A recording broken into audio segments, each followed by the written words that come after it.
Мынау Семей облысында Ақсуат ауданы бар. Сонда бірнеше колхоздар болған ежелде. 36 колхоз, соның біреуі Егінбұлақ деген колхоз. Сол жерде мен қараша айында дүниеге келіппін.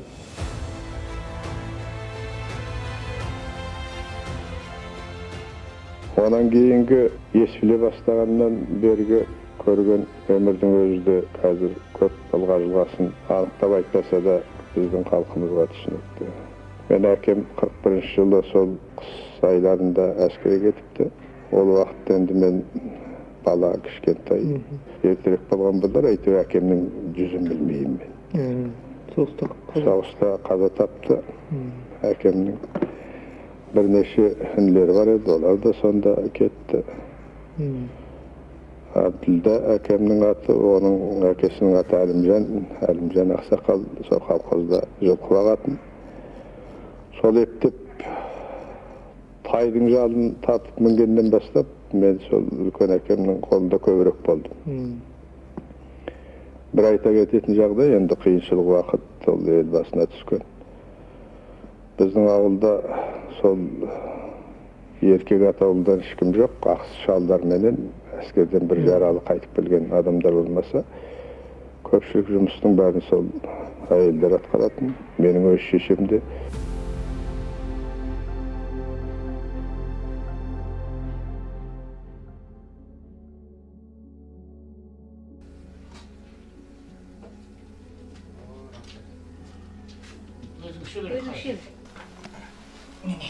Өзіңіз пісіресіз ғой? Мен пісірдім. Жаңғыраны. Сенің атың Қанат мен атым. Қанат? Қанат. Мына балалар мына Сепон туралы дерек жинап жүр екен енді. Киноға түсіру үшін тағы да деректер, мәліметтер жинап жүр екен. Соны баяғыда мен де тұрып оқимын 5-ші класста. Әлекең жарықтық есігіне шығып отырады, сонда есігіне өтіп бара жатқан жетім жесір шалдарды шақырып алып үйге шайға ертіп келетін. Сонда бәйбіше жаман осы, сен-ақ осы көрінген ертіп келіп осы өстіп жүресің деймін деп. Ей, сен ренжіме, осы шалдардың берген батасы бәрі келешекте осы балаларыма сауап болды деген.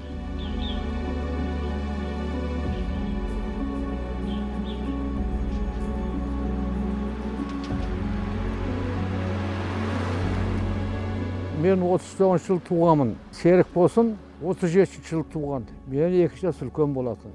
Осында тұрып, үлкен әкесі Әлімжан деген ақсақалдың үйінде тұрып оқыды. Оқуды сол кезде талапкер өте білімді азамат болатын. Біз енді Серік болсын деп көп айтпайтынбыз, оны Сепон дейтіміз бала күнімізде.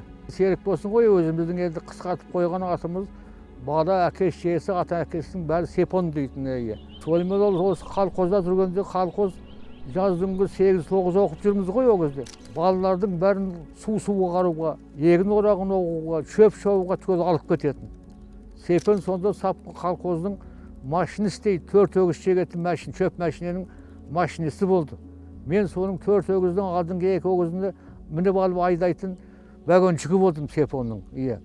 Сонда шөп шау бірге солай жұмыс істедік. Сол Сепонның сол күздіңгі жұмыс оқу біткеннен кейін жылай болғаннан кейін енді оқуға түсіп жаңағыдай енді дипломын алды, 6 медаль бітірді.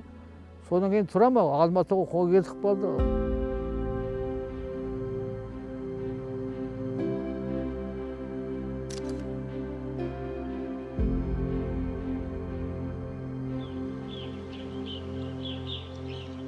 Мынау міне қамның іші. Бүгінде міне тозған, қарлығаш үйе салып қойған екенін қасиетті құстың бірі ғой енді. Жақсырым қабылаймыз. Осы жерде Серік болсын атамыз міне кітабын оқып, сабағын оқып, болашаққа үлкен армандарды осы жерден ойлап, осы жерден қадам басып кеткен. Міне бәрі 3-4 бөлмелі там қазір былай қарай дәлізі болған. Мына жерде де қарлығаштар үйе сатып өтті. Мынау енді ортасын бөліп тұрған құдық пеш болған ғой, сол замандағы жан-жағын жылытып тұратын бөлмелерден.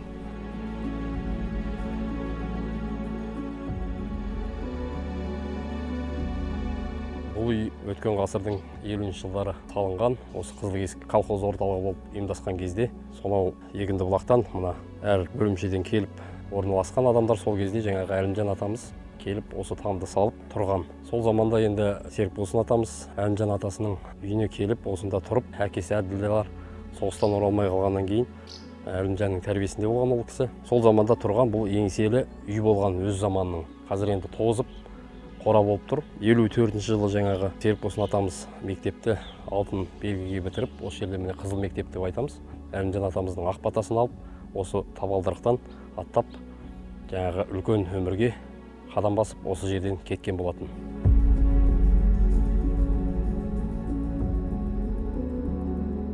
Болар бала боғынан деген қазақтың бір дана сөзі бар ғой. Бұл кісі сонау 52-ші жылдар ма Москвадағы ауыл шаруашылық көрмесіне ВДНХ-ға озат оқушы деп сол кезде 9-шы класс оқығанда сол кезде соған барған. Анкетасы кеп тұр ғой енді. Әкесі соғыста кеткен.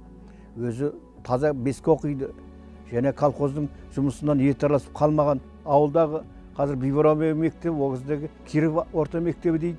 Соны 54-ші жылы орта мектеп болғандағы ең алғашқы алтын медальға бітірген сол Серікболсын. Ғылымға өте бейім адам ғой.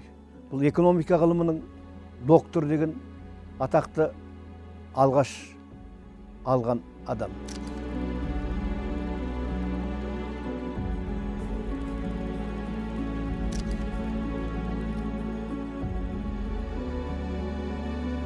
Осында мына Қажыбай деген жылқышы болды.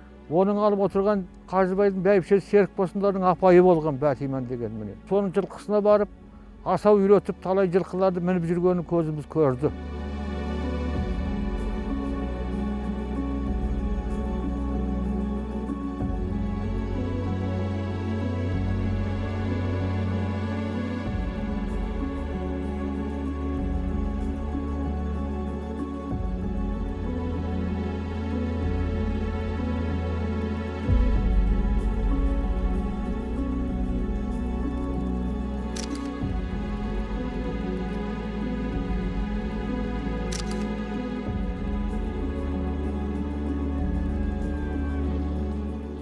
Ауылда ол кісінің тарихын білет, ол кісі мына интернатта жатып, сол интернаттың қара нанын жеп, сонда осында ауылға келгенде бір жеңгесіне қалжыңдап, әй сенің әлгі үлкен ожаумен берген интернаттың қара көжесі мен нанын маған пейілмен бергендігінің арқасы ғой, менің денсаулығым әлі сыр бермей осындай дәрежеге жетуім. Саған маған көп еңбек сіңірдің деп сонда сол кездегі повар болған бір үлкен тәтеге қалжыңдап жатты. Осында келгеннен кейін туыстарына бәріне сендер маған өкпелесіңдер, біздің анау мынау шаруаларымызға құлақ аспайсың, біздің өтінішті орындамайсың деп ағайындардың назы несі сонда айтқан сөзі ғой.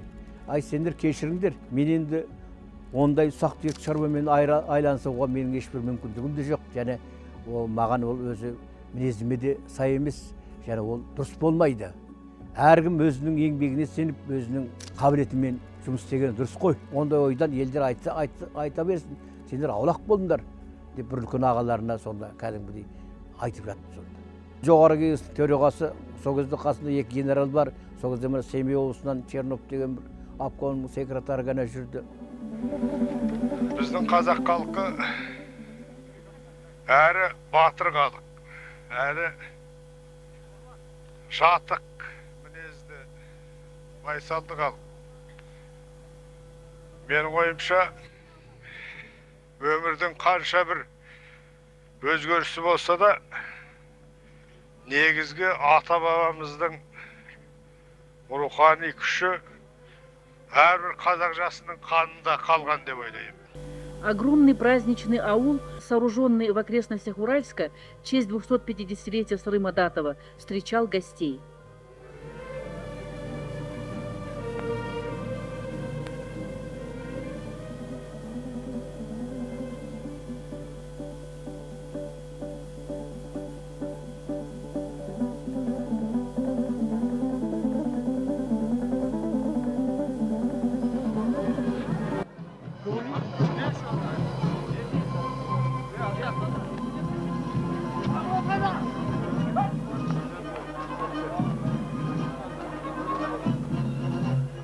Зәрдейін, сендердің аман түгелдерің тек қана. Осындайда айтпауға болмайды.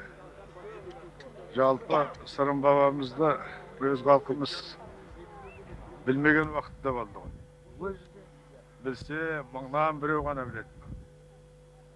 Сол кезде маған қолыма бір кездейсоқ Вяткин деген орыс халқының жазушысы, зерттеушісі бар ғой. Білем, Соның кітабы қалды. кітабы да бар, өзімде білем. Соны оқып, мен бір жаңа өзім үшін үлкен дүние аштым.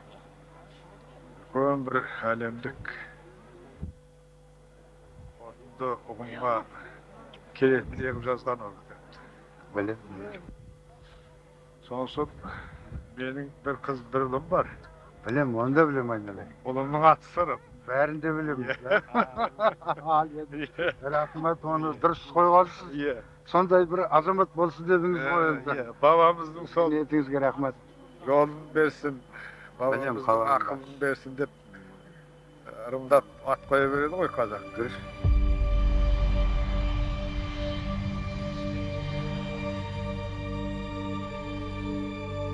Аэропортты, мына Ақсуаттағы аэропортты сепон салдырып берген біздің халыққа. Бағыз осы Қызылкесік халық үшін емес, Ақсуат халық үшін Семейге шейін яки сол самолет қатынап тұрды. Андыбас Штирин самолет дегеніңіз Ақсуат аягөзбен екі түрі қатынап тұрды. Осы сепонның күшімен тұрғызылған нәрсе бұл міне. Қанша халық иілігін көрді, рахметін айтты сепонға міне. Сол здание міне әлі жекешелендіру кезінде сарағын кезде міне быт шығы ба.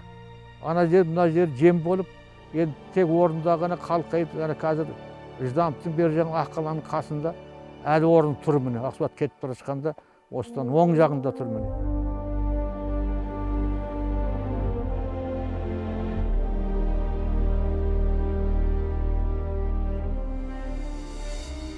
Жалпы біздің мемлекетімізде бай мемлекет, бұл бұрынғы одақтың республикалары бар ғой, қазір республика, олардың ішінде жоқ. Ойға келетін жағдай, сол өзіміздің тапқан табысымызды, байлығымызды өзіміз дұрыстап пайдаланылмай жатырмыз деген осы бір күдік демес енді, шындық бір жағдай. Осы жағдай мені өте бір қатты қозғап, қатты ойландырады. Біз енді өз шығарған байлығымызды осы қадағалап отырып, тиын тебенінің бәрін жинап беріп отырып жұмыс істесек, қаржыда болатын сияқты, ақшада болатын сияқты. 90 жылы Қазақстанда тұңғыш рет еркін сайлауда, бояусыз балама сайлауда сайланған жоғарғы кеңестің 12-ші шақырылымы нағыз демократия ашты. Жоғарғы кеңес шаңырағының астына жинады. Жоғарғы кеңесті баламалық түрде жеңіп сайланған Серікболсын Әбділдаұлы сол халық өкілдерін бастарын қоса білді, бағыт бере алды. Тәуелсіздікке жетуге сол кісінің ықпалы бұл кісі деген бас кейіпкерлердің бірі.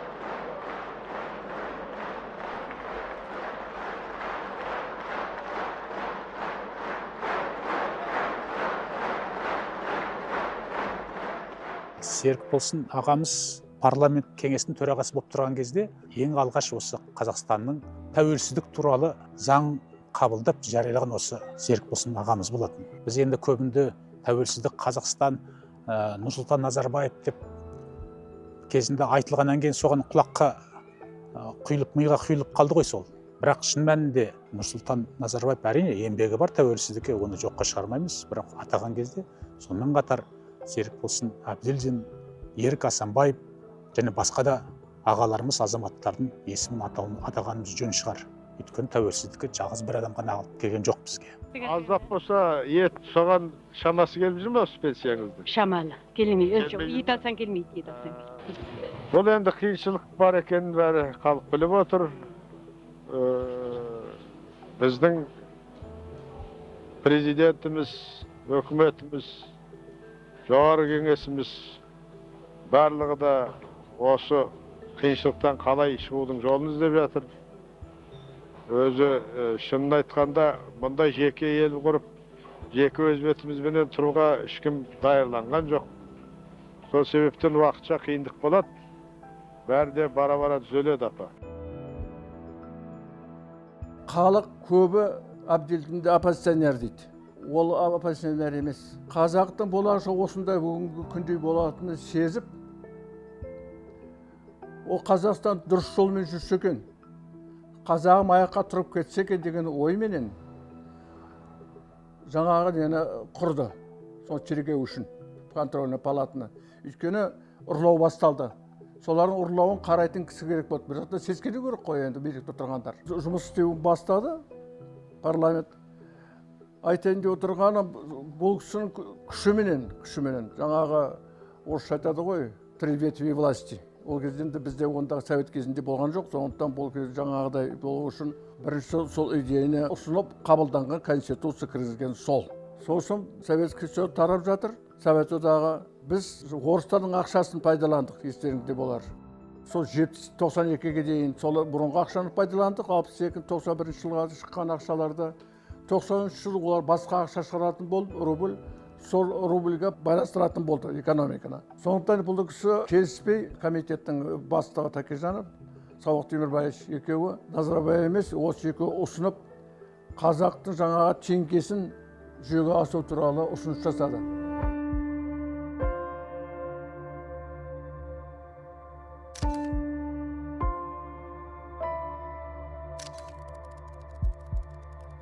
Теңгені дайындау жоғары кеңестің құқысында болды о кезде. Өйткені ұлттық банкті министрлердің барлығын сол кезде жоғары кеңес бекітетін. Теңгені біз дайындау жұмысын өзіміз өз бетімізбен ешкім айтпай-ақ бастадық. Сауық Темірбаев Тәкежанов деген комитеттің бастығы болды, экономикалық реформа жасайтын. Тимур Сүлейменов деген депутат болды. Дизайнды сол жасап, ал теңгені қай уақытта дайындап шығару жұмысын біз сол комитетке жүктедік.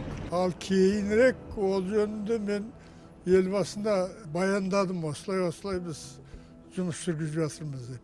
Назарбаевтың реакциясы осы күнге дейін ойымда, ойбай оны елсін біліп қойсақ айтамыз деді. Себебі елсіменен бір сол Ресейдің теңгесінің ақшасының зонасында боламыз деген әңгімені о кісі бастап жүретін.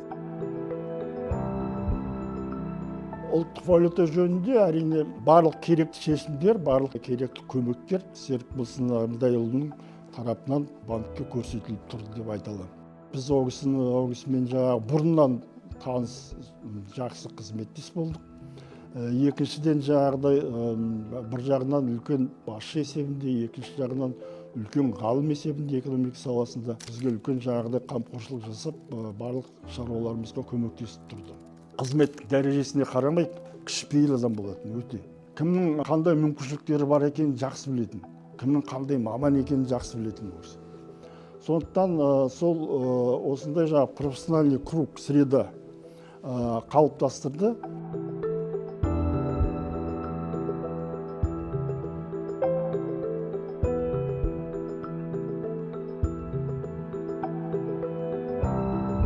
Бір күні Нұрсұлтан Әбіш маған теңгеге қандай белгі соғамыз деп сұрақ қойды. Қандай белгінің бәрін жасап жатыр десейін көріңіз дедім мен. Бірақ оның ішінде президенттің суретін салайық деген де бар екен ғой деп күлді өзі. Сонысы мен о кісінің күлкісіне мен де күліп айттым.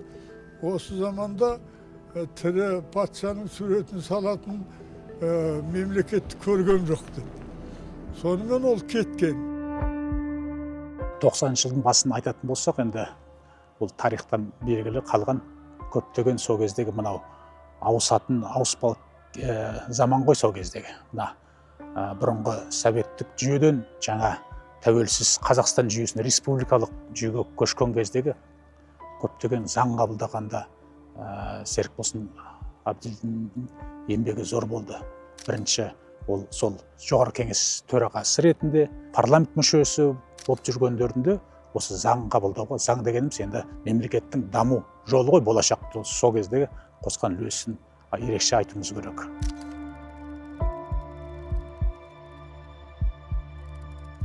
Бірінші конституцияны дайындағанда келешек қалай болады? Бір адамға табыну болмайды. Соның бәрін ойлап, халық өкілдері де құзыретті болу керек.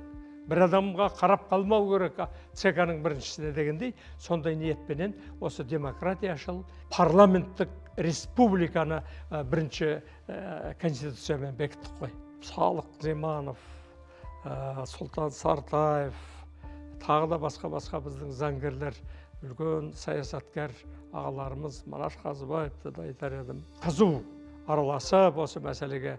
Асанбаев та көп еңбек сіңірді, Серікболсын Әбділдаев ағамыз, басқалар да өстіп нағыз халықтық демократияшыл парламенттік республика болатын Қазақстанның конституциясы қабылдадық қой.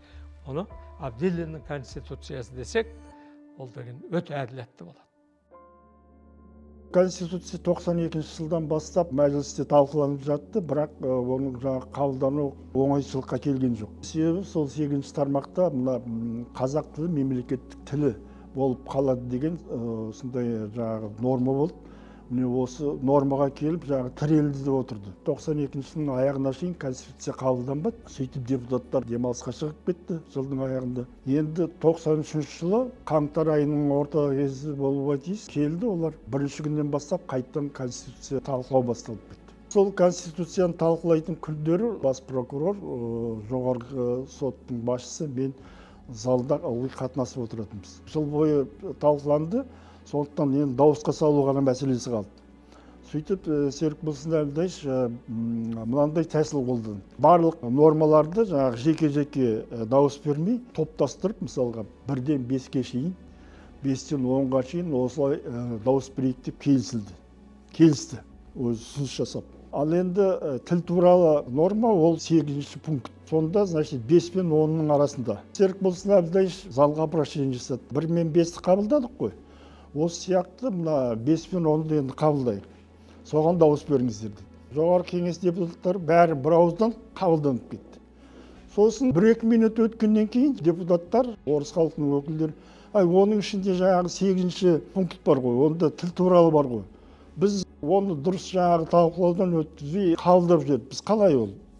Болмайды деп. 8-ші пунктта қазақ тілі мемлекеттік тілі деп сараш жазылған конституцияда. Мысалға 95 жылғы конституцияда ол қазақ тілімен қатар мемлекеттік органдарда және ұлтаралық қатынастарда осы орыс тілі официально қолданылады деген.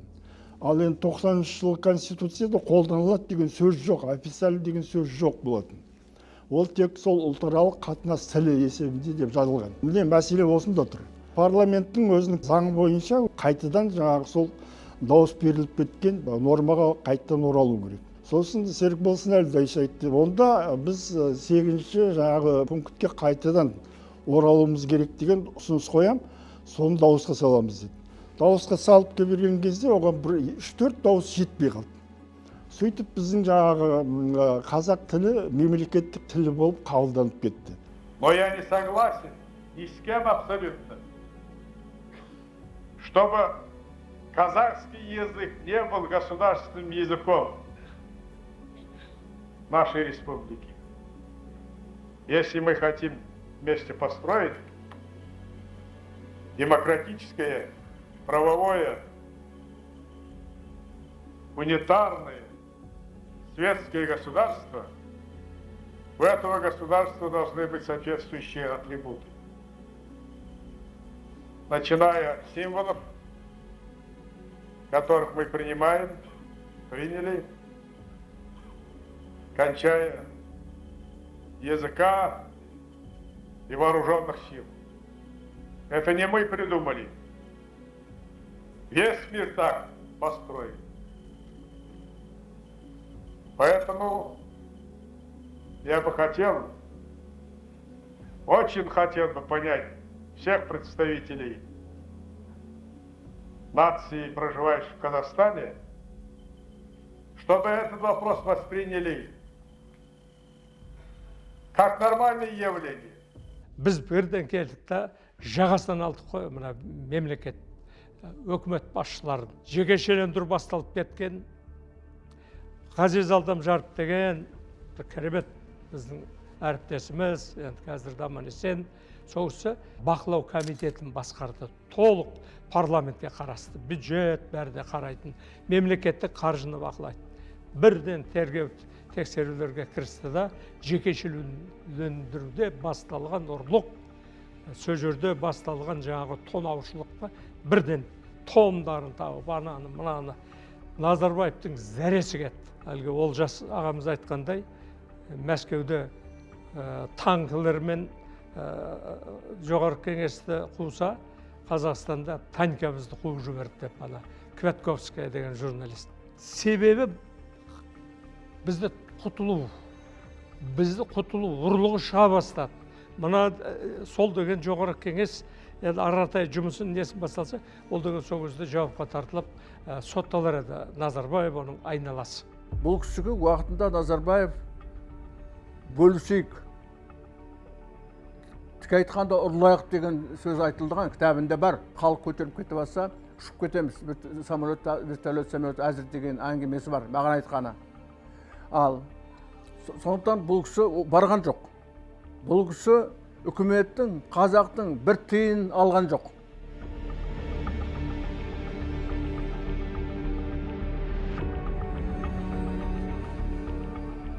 Совет үкіметі тарағаннан кейін неше түрлі кәсіпорындар, неше түрлі үлкен байлықтардың бәрі кетіп жатты ғой. Ұстағанның қолында, тістегеннің аузында. Соның бірде-біреуіне бұл кісі біз білгенде аралас деген естіп көргеніміз жоқ. Осында жақындары бар, олар да ондайдан ада болды. Бірде-біреуін ештеме әперген жоқ. Екі туып бір қалған осы ауылда, мысалы, Әбділдің, Әлімжановтардың, бұлардың жақындары осы ауылда көп. Солар бірде-біреуін тартып апарып, менің маңайымда жүр, қарауымда, саған осындай жекешеленіп жатқанда осындай нелерді әперем, кәсіпорындарды әперем. Осындай банкы қоям, адал еңбектеріңмен жүріңдер. Содан еш уақытта қор болмайсыңдар. Ол байлық деген жақсы ғой, бірақ ол мемлекеттің қарауында болған одан өте жақсы ғой деген сөздерді айтқанымыз, сөз құлағымыздың естідік. Нужен свой казахстанский патриотизм. Тогда только мы сможем решить свои задачи. Если мы пойдем по другому пути, мы либо потеряем время, либо потеряем ту возможность историческую создания государства. То, что мы ведем сейчас речи, кого куда поставить, по признаку национальности, по мере знания языка, извините за непарламентские выражения, это все чепуха. Нам надо находить людей по знанию, по способностям. Им надо создавать условия работы. Тәуелсіздік орнағаннан кейін негізгі елдегі саяси биліктің тұтқасы президент пен парламентте болды. Бірақ парламенттің өкілеттігі көп болды. Президенттің қызметін шектейтін. Заң тұрғысында, конституция тұрғысында парламенттік республика деп аталмаса да, негізгі нақты факты бойынша ол парламенттік республиканың рөлін атқарды. Назарбаевтың бір қатар шешімдерін кәдімгі парламенттен өтпей қалды. Тіпті кезінде премьер-министрлік алып келген адамдар өтпей қалды. Вице-премьерлік алып келген азаматтар өтпей қалды. Соның бірі естеріңде болар, Алтынбек Сәрсенбаевтың өзі өтпей қалды.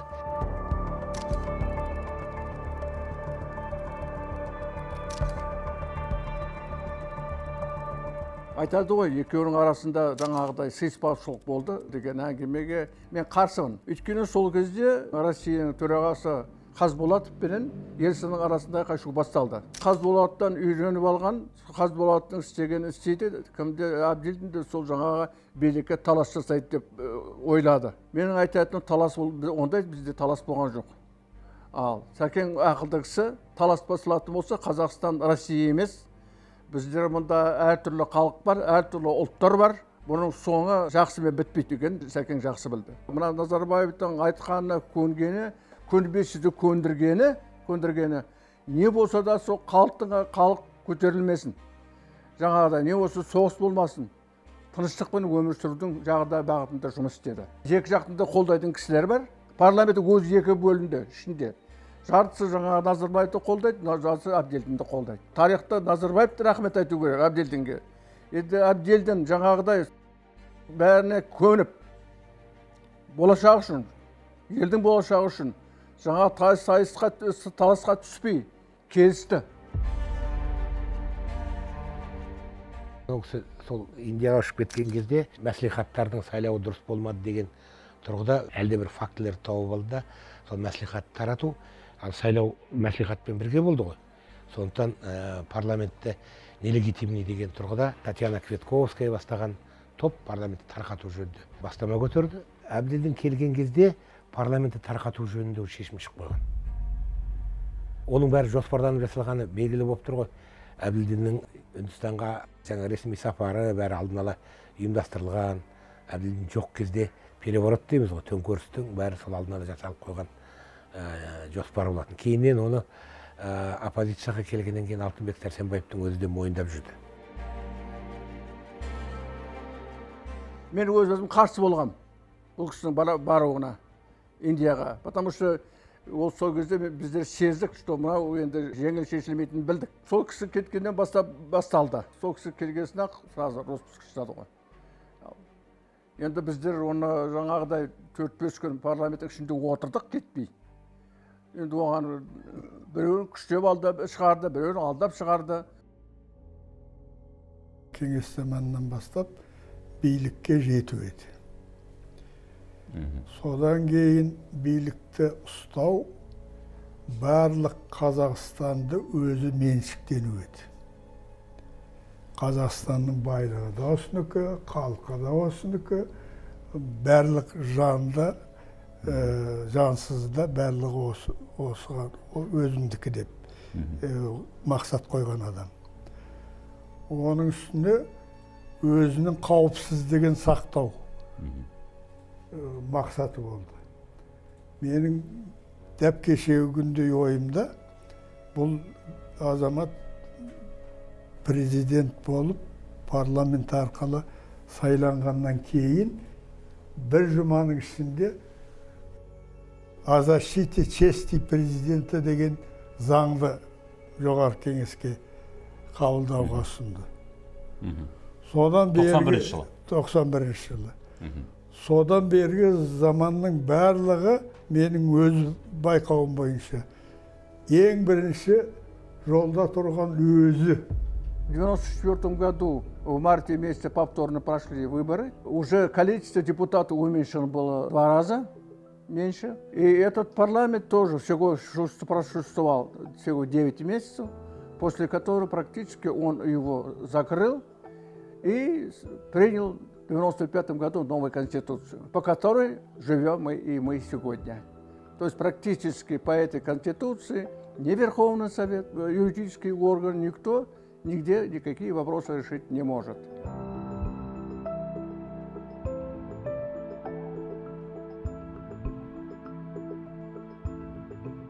Жалпы қоғамның ол кездегі ұғынысы сондай болатын. Парламент реформаға жүргізгенге тормоз болып тұр деп оны айтатын бірінші осы Назарбаевтың өзі бастап айтып келді ғой. Біздің ұғымызда солай қалған сол кезде. Оны біреуді кінәлауға болмайды. Сен алып тұрып, ой, міне осындайға қатыстым, мынандай қатыстым деп. Жоқ. Ол қоғамның ұғыны сондай болды. Өйткені бұрынғы ескінің парламенті жоғарғы кеңестің өз атынан солай шығып тұр. Кеңес заманынан келген жоғарғы кеңес. Бұлардың кедергі етіп, заң қабылдатқызбай, Назарбаев өзі айтатын, мен барып тұрып, ой, осыларды қанша алдарында сөз сөйлеймін, тұрайым, бір заңды өткізбеді, маған бір нені өткізбеді деп жүретін. Нарыққа қарсы болып тұр бұлар. Бұрынғыны аңсатып тұр, жоспарлы экономиканы, совет экономикасын аңсатып, соған қайттан бұрылып құлдырап біткен жүйеге қарай қайтамыз деп тұр деп солай айтатын. Солай бізді оны қабылдайтынбыз, халық солай қабылдайтын, солай деп ойлайтынбыз, оны рас. Бірақ шын мәнінде келгенде бұл парламент деген парламент ішіндегі дискуссия, талас осындай болу керек, болуға тиіс. Өздеріңізге белгілі, егер бұрынғы жүйеменен біз ауданда болсын, облыста болсын бір кісіге билік берсек, оған кім әй дейді, кім шай дейді. Егер сондай билікке біз көшер дедік, осы біздің азаматтарымыздың соған дайындығы болса, егер сізбен біз тек қылды, әділетті жаратын адамдар болсақ, мен осыған келісемін. Жергілікті жерде бір кісі басқару керек, бір кісі үлкен болу керек. Ал енді біздің соған өзіміздің дайындығымыз жоқ. Оның үстінде тіпті мәдениетіміз де жетіспейді. Егер бір адамның қолында билікті беріп қойсақ, ертең ол халықтың басына әңгір таяқ ойнатса, онда не істейміз? Сол себептен біз кеңестерменен мынау әкімдердің екеуінің арасында да жұмыс жүргізгенде өздерінің әрқайсысының бекітілген шаруасын жасауға, оның үстіне біріне бірі сүйемелші, көмекші болуына, ал енді керек уақытында біреуі қазақша айтқанда етегінен тартып қалу жүйесін жасап отырмыз. Мұны жаңа тек қана осы ақылды болғандықтан Қазақстаннан шығарып отырған бір ұсыныс деп, пікір деп айтуға болмайды. Дүние жүзінде солай. Бұл кісіге билік берсетілген кезде, у нас была другая система. Сол кезде ойлап едім, егер де Назарбаевқа даже ұсыныс жасадық, көңіл бөлмеді. Мен ұсыныс жасағам. Назарбаев президент, Абдилдин премьер-министр. Но тогда Сәкен енді как премьер-министр өзінің жұмысын өзі жасайды ғой. Мына кісіге жаңағы қолы байланғандай болып тұрады. Сондықтан оған жаңағы телешін сықылды кісі керек болды, айтқанын істейтін. Чисто по-человечески қарайтын болса, адамшылық ретінен. Он по всем категориям, по интеллекту, по культуре, по опыту работы, по всем остальным, выше Назарбаева. Но кто будет терпеть человека, который выше его? Студенттерді қатты сыйлайтын. Бізде мынандай жағдай болды. Аудиторияда лекция оқып жатқан хатшы қыз жүгіріп келді, айтты: Серікболсын Әлбаевич, сізді ректор шақырып жатыр, келіп кетсін деп. Содан кейін ол кісі бүйтіп студенттерге бір қарады, соң хатшы қызға бір қарады да, мен қазір 60 студентке дәріс оқып жатырмын. Оларды күттіріп бара алмаймын, дәрісімді аяқтайын. Ректорге солай айт, дәрісімді біткеннен кейін барайын деді. Ал ол кісінің орнында басқа оқытушы болса, ой, ректор шақырып жатыр, студенттер сендер шуламай тыныш отырыңдар деп жүгіріп кететін еді. Ол кісі жаңағы студенттер жоғары санайтын да, сонысымен сыйлы болды студенттерге.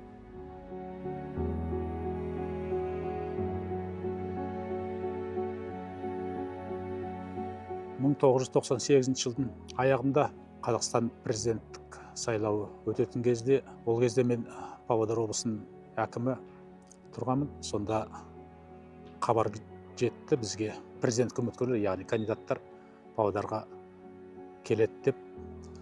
Алдында ғана үміткерлердің біреуі Нұрсұлтан Назарбаев келіп қайтқан, содан сол Серікболсын Абдилдин келеді дегеннен кейін облыстың аппарат жетекшісі Виталий Брынкин деген адам менен кеп сұрады, қалай не істейтін болдық, мына кісіні кандидат ретінде қалай қабылдаймыз дегенде, мен айттым, әдетте кандидаттарды қалай қабылдаймыз, алдында ғана Назарбаев деген кандидатымыз болды, соны қалай қабылдадық, дәл сондай протоколмен қабылдаймыз деп. Шынымды айту керек, енді алдында мен Секең туралы басқа ойда болатын, өйткені идеологиялық жағынан қарсылас болғандықтан басында қалжыңдағаным да бар ол кісіге.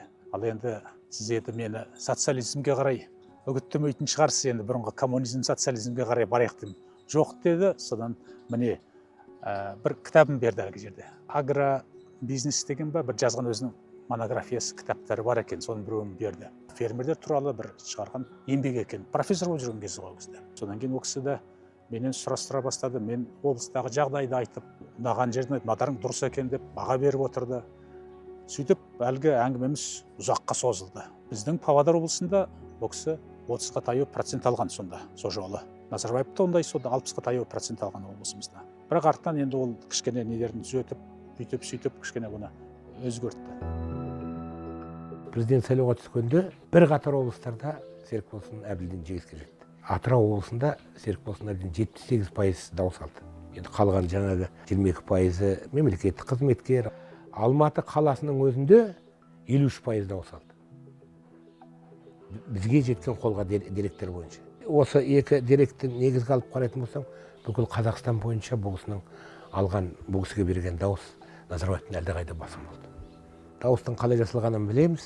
Рахат Әлиевтің «Өкіл әке» деген кітабында айтылады ғой. Біз алдын ала бюллетендерді, Назарбаевқа дауыс берілді деп белгіленген бюллетендерді самолетпен түнделетіп алып, Атырауға, облыстарға алып барып, комиссияларға тапсырып, өткізіп, ертеңінде санау кезінде сол бюллетендерді санады. Оны жаңа Рахат Әлиев өзі кітабында жазады. Екеуміз сайлауға түстік. Басқа бір өтсе сенбеуі мүмкінсіздер. Екеуміздің жинаған $15,000 менен біз президентский сайлауды өткіздік екеуміз. Мен $5,000 таптым, ол $10,000 тапты. $15,000 менен екеуміз сайлау өткіздік. Сонда бір пойызда екінші мөге екеуміз чемодандарымыз, киіміміз бір. Сол Талдықорғанда бір пойызға жүгіріп екеуміз. Сонда ішімнен ойладым, ана кісі сонда етпейді, ашуланбайды. Әрең жеттік, жаңа пойызға әрең міндік екеуміз.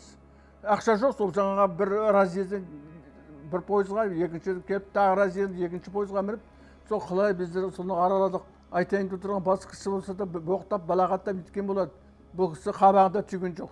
Мен ойлаймын, бұл кісі президент болған кезде бізде бәріміз басқаша болған болар едік. Мына кісі наглый, бороться против наглого для культурного человека, против наглого, это очень тяжело. Наглый не знает правил. Человек, который не соблюдает правила, бороться очень тяжело. Я немного занимался борьбой. В борьбе везде же есть правила. Если сен правила не соблюдаешь, тебе саған соревнованиедан шарттайды ғой. Бұл кісі Назарбаев, он борец, но без правил.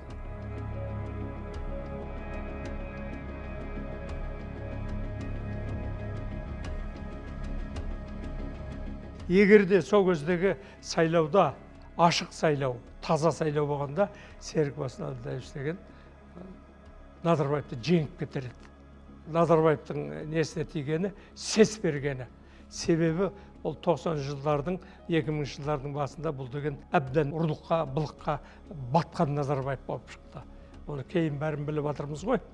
Сол себептен ол мына коммунистік партияны ақырын Секеңнің жағы сөйлеген сөздеріне нелер деген бұл деген әбден шошып, сонысын әрекет жасап, көсіріпті көтеріп, етіп бұны екі партия, халықтық партия деп екі таратып жіберді.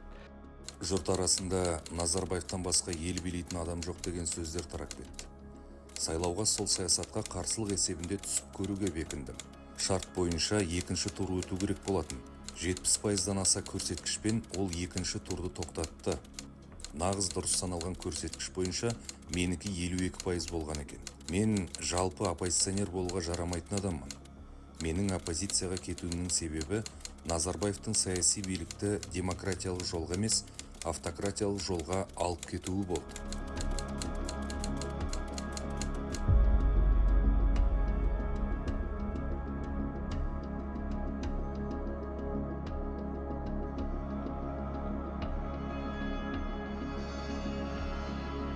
Парламентке бармаған оппозицияның ой пікірін ол парламентте айтты. Сол парламентте айтып жүріп, елеулі қосқан үлесін білу, қазақ кейт қой. Қазақ кейт мәселесін осы кісі көтерді, содан қазақ кейт үлкен шу болды. Ол 2011 жылға жетті ғой аяқ жағы оны. Яғни бұл оппозицияның біраз тірлігін Серікболсын Әбділдин жасады парламентте жүргенде. За последние 2 года во многих средствах массовой информации западных стран было опубликовано большое число материалов, так называемому по Казахкейту. Речь идет об очень крупных суммах, хранящихся на счетах неких офшорных компаний, истинными владельцами которых, по мнению этих СМИ, являются высокопоставленные чиновники нашей страны и ближайшие родственники главы нашего государства. У нас на руках имеются материалы суда Федерального трибунала Швейцарии по апелляции, касающейся этих счетов. Суть дела в следующем. В июле 1999 года генеральный прокурор кантона Женева открыл несколько уголовных расследований по делу об отмывании денег. На основании этого были подвергнуты аресту документы и огромные суммы денег, находящихся на счетах офшорных компаний в банке «Кредит Агроколе Индо-Суэц». А в августе этого же года Республика Казахстан и эти офшорные компании подали апелляцию в уголовный апелляционный суд кантона Женева о разблокировании этих счетов. При этом приводилось объяснение, что вышеуказанный банк КАЛ был уполномочен оказывать помощь правительству Казахстана в отношении проводимой в этой стране приватизации и переговоров о нефтяных концессиях. Счета были открываться различными компаниями, аккредитованными уполномоченными главой государства или его близкими родственниками, ссылаясь в своем заявлении на юридический вопрос статьи закона, они утверждали, что указанные суммы предназначались для блага общества. В качестве одного из примеров мы имеем материалы суда по иску Республики Казахстан Динары Кулебаевой и компании «Алтай-Инс», зарегистрированной на британских Виргинских островах. Қазақгейт деген енді бірінші рет осындай парламент шаңырағының астында мінберден ресми түрде депутат сөйтіп жария еткені Назарбаевтың өзін енді тікелей мына қылмысты деп ұры деп үкім таққандай шықты ғой. Бұл енді нағыз ядролық жарылыстай болды. Қазақгейт негізінде енді былай алып қарасақ, бұл Әкежан Қажыгелдиннің тумасы деп айтуға болады. Әбділдің негізінде ол Қазақгейт жөніндегі скандал жаңағы шырғалаң дейміз ғой. Сол пайда болғаннан кейін барып ол кісі сол источниктардан, түпнұсқалардан көріп соған байланысты, оны жария етуге байланысты. Соған қарсы насихаттың бір спикері болды ол кісі.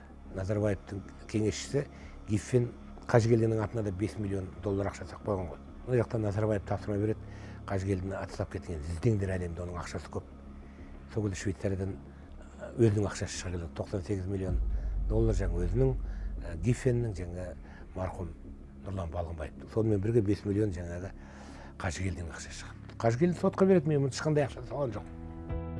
2001 жылы қараша айында ДВК, яғни Қазақстан демократиялық таңдау қозғалысы құрылған болатын. Ол кезде әзірше оппозиция атанған жоқпыз. Бұл қозғалыс саяси өзгерістер, реформалар керек деп талап қойып, 5 талабымызды қойғанбыз. Билік алдында, Назарбаев алдында. Мен де өзім ойландым, осын құрылтайшысы болып, ал енді біз мынау қозғалыс болғаннан кейін кеңдеу болсын. Ортамыз енді тек қана өзіміз ғана болып қалмайық. Басқа да саяси күштерді, партияларды қосайық. Осы өзгеріс керек, саяси өзгерістер керек деген. Сөйтіп жүрген кезде бұрынғы оппозиция, ескі оппозиция дейміз, соның өкілдері ғой енді. Солармен кездесе бастағанмен, ең алдымен Серікболсын Әбділмен жолығып ағамызбен, және алдындағы айтқандай бұл кісіні енді бұрын танысып, біліп, көзқарасын көріп, біліп қалдым енді. Одан кейін бұл да сол жылы қабылдап, оңға, солға, дұрыс, бұрыс дегенге бөлмей, бәрімізде мүддеміз бір. Осы саяси авторитарлық режимді жоюымыз керек, саяси өзгерістер енгізуіміз керек деген сияқты сондай пікірде болатын. Енді әңгімеміз жарасты. Бірақ біздің ортамызда жаңағы ДВК-ның ішінен өзі бөліне бастадық. Біреулер шықты, мына біз оларды жұмсақ дейміз, қорқақтар дейтіміз, Әлихан Байменов, Болат Абилов бастатқандар, ой, ана бұрынғы оппозициямен біз бірікпейміз. Олар бізге керек емес, біз өзіміз бөлек жүреміз деп, соның негізінде ортамызда бір жік пайда бола бастады.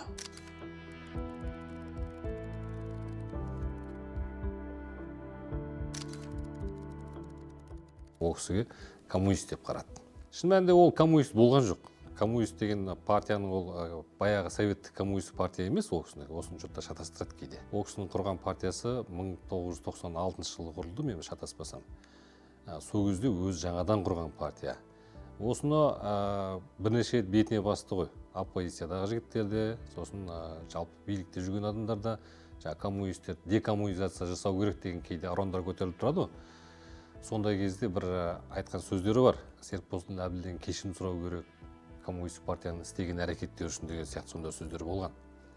Соның біреуін ұмытпасам, осы Әбілевте айтты ғой деймін сондай. Сонда айтқан кезде мен ол кісіге звондап комментарий пікір сұрағам, Азатта жүргенде жұмыс істеп. Сонда қалай қарайсыз, сізден осындай кешірім сұрасын деп жатырсыз, кешірім сұрайсыз ба деп, ол кісі күлді. Ешқандай ызаланған жоқ. Өте биязы, сыпайы, бір үні де сондай ашуланған жоқ ешқандай.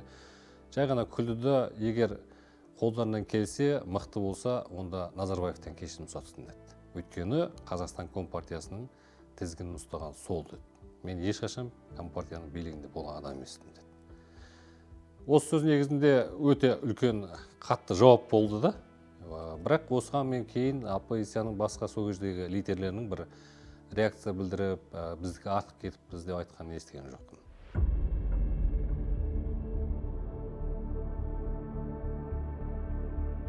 Бізді түрмеге жапқаны ол белгілі жағдай. Серікболсын ағамыз колония бастығына полковник Жатко деген болатын. Соған шегелеп тұрып айтқан, тапсырған мені. Мына кісіден міне қауіпсіздігіне өзің осы колонияның бастығы болып өзіңіз жауап бересіз. Ертең бір жағдай болса, сізден көреміз. Сіз жауаптысыз дегеннен кейін сол бір сөз екен. Кейін артынан андай бір провокация болып істеп жүргендерді алдына барғаным бар, жаңағы сол колония бастығына айтып. Сыбыс әңгіме шығып жатыр екен, маған қарсы мына адамдар айтып тұр, маған қарсы бүгінгі түнде бір әрекет жасамақшы екен. Былайша айтқанда қастандық, былайша айтқан кезде пышақтамақшы. Серікболсын Әбілдаевич айтқаны бар, есіңізде бар ма деп сондай нәрсені ескерткенде әлгі айтты. Енді жарайды, мен енді шындығымды айтайын, бұл мен қолымда тұрған нәрсе емес. КНБ-ның адамдары жүр осы колонияның ішінде. Әртүрлі жаңағы ішінде отырған зек боп киініп алғандар да бар дейді. Мен оны байқамай, бақылай алмаймын бәрін.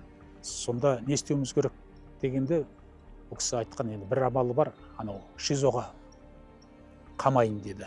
ШИЗО деген штрафной изолятор ғой. Колония ішіндегі отырған бір түрме жабық жер. Изолятор болғаннан кейін енді басқалар кіруге рұқсат жоқ деген сияқты. Сөйтіп барып келісіп, әлгі бір ай соған мені қабап, сөніп отырып, артынан депутаттар сол Серікболсын аға келіп, жағдайды сұраған кезде осындай болған екен деп естіп жатты ол кісі.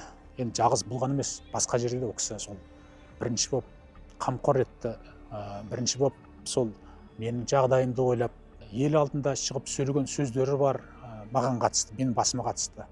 Тіпті Назарбаевтың өзіне де кездескен кезде де мен туралы айтып тұрып, енді жек көрінішті болса да Назарбаевқа ұнамайды ғой осыны айтқанды. Мына адам түрмеде осылай не үшін отыр деп, кейін артынан мені бостандыққа шығуыма көп әсер еткен осы Серікболсын ағамыз. Жақиянов жақын арада түрмеден шықпайды деген сөз бар, сіздің пікіріңіз. Жақиянов ұзақ отырған сайын президентке де келетін сөз көбейе береді. Оны жақын арада босатпаса, кейін кеш болып кетуі де мүмкін. Былтыр парламенттегі қызмет кабинетіңізде тұрған минерал суға у салынғанын, оны сіздің ішіп қоя жаздағаныңызды білеміз. Сол рас болған оқиға ма? Рас емегенде, әлде атымды шығара алмай елді дүрліктіріп жүрген жас баламын ба? Салқын су болғасын ұрттаған соң жұтпай, аузымда кішкене ұстап ем, уда екен. Сол жерде түкіріп тастадым. Ішіп қойсам, аман қалмасым анық еді. Бұл жайтқа байланысты ашылған қылмыстық іс осы күнге дейін жабылған жоқ. Жалпы оппозицияның ішінде беделі туралы айтатын болсақ, бір детальға айтайын. Мысалға, 2006 жылы Алтынбек Сәрсенбайұлын атып кетті ғой. Осы кезде үлкен шу-шұрқан болды. Сонда осыны Назарбаевтың сенімді серігі Нұртай Әбіқаевтан да көрген кездері бар. Сондай бір шу болған. Серікболсын Әбілден бірнеше рет сұрадым. Сонда бір әңгімесінде айтқан маған сол оқиғаның кезінде де жаңағыдай елдің ішінде бір үлкен бір наразылық туып тұрған кезде Асқар деген жігіт келді деді. Мен білмеймін кім екенін, ол маған фамилиясын да айтқан жоқ. Асқарды маған Нұртай жіберіпті деді. Серікболсынға айт, жігіттерге айтсын, басқа жігіттерге, оппозицияға. Бұл жерде мен ешқандай қатысым жоқ депті. Осыны бір астыртын сәлем ретінде беріп жүрген. Сіз сол сәлемді айттыңыз ба дедім мен оппозицияның адамдарына. Айттым деді бәрін. Бірақ мен оны ақтау тұрғысынан немесе басқа да тұрғыдан айтқан жоқпын. Жалпы сондай хабар келгенін айтқаным рас деді. Бірақ ол мен оған қатысы болды ма жоқ па мен ол жағын білмеймін ғой деді. Міне осы реакцияның өзі оппозицияда жүрген Серікболсын Әбділдинге билікте отырған Назарбаевтың ең жақын адамы, саяси олимптегі ең ықпалды адамдардың біреуі астыртын жолмен сәлем айтып отыр ғой. Яғни қандай да бір билік пен оппозицияның арасында сол кезде бір кейбір нәрселерге байланысты көзқарастарын анықтап алуда Серікболсын Әбділдиннің осындай рөлі болды. Ол бедел деген сөз.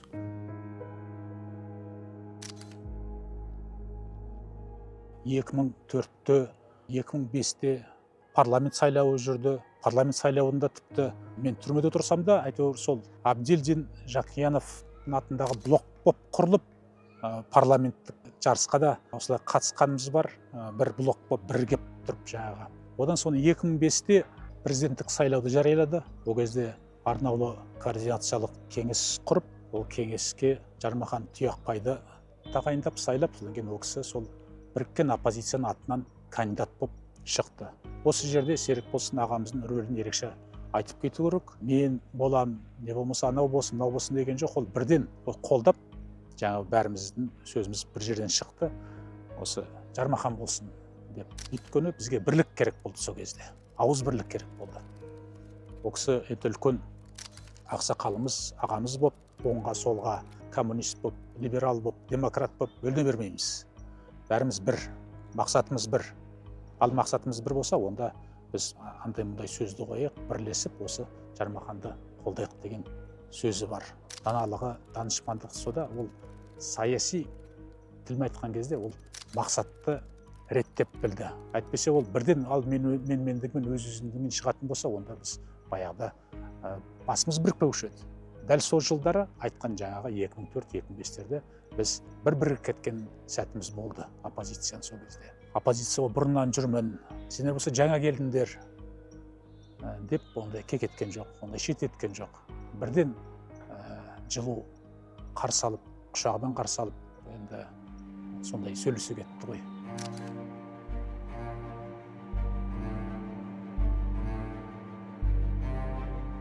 Секеңнің мықтылығы, батылдығы тазалығында бір нәрсеге былғанған жоқ. Оның енді бала шағасы да тазалығын сақтады. Әйтпесе талай академиктерді ілгекке ұстап болды ғой, балалар. Батыл болып жүрген, аттары бар тұлғалардың бәрі үнсіз қалды ғой. Қазірдің өзінде ауыздарын ашамай отыр. Назарбаевтың ұрылары бәрін компроматтармен басып отыр. Ал Секең деген тоқтамады, бір қалпында өтті ғой. Депутат болды, ғалым болып, қоғам қайраткері ретінде сол бір қалыпта. Үні өшкен жоқ, қайта жарқырап шықты. Өкінішті, егерде Секең Қазақстанды басқарса, анық Кувейтті де, Эмираттардың да бәрін озар едік. Сингапурдың деңгейінде болатынымыз сөзсіз еді.